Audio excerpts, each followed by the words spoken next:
नमस्कार मित्रहो, आपले सर्वांचे KM व्हिडिओमध्ये सहर्ष स्वागत। आज आपण पाहणार आहोत इंग्रजी बेसिक शब्द आणि अर्थ।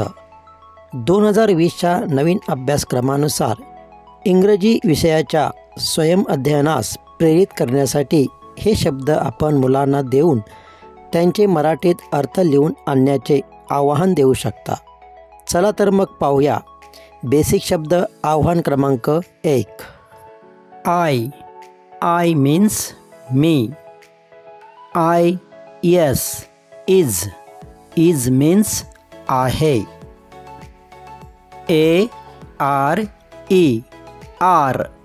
R means आहेत।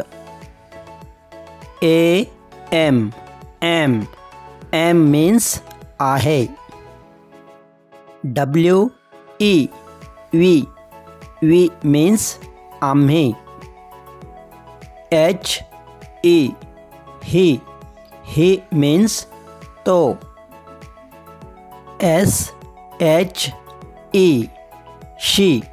she means ती।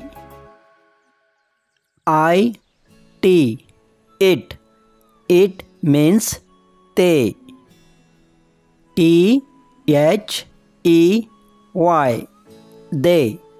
they means ते।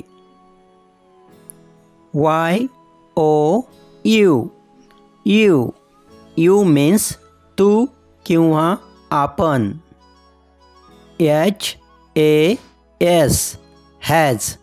has means आहे।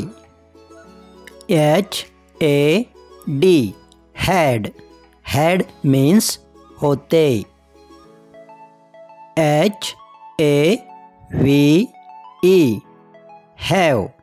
have means आहे।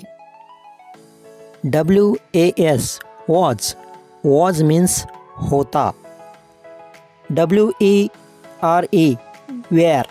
were means होते। असेच नवनवीन व्हिडिओ पाहण्यासाठी आणि मुलांना नवनवीन आव्हाने देण्यासाठी आमचे KM व्हिडिओ सबस्क्राईब करा। धन्यवाद।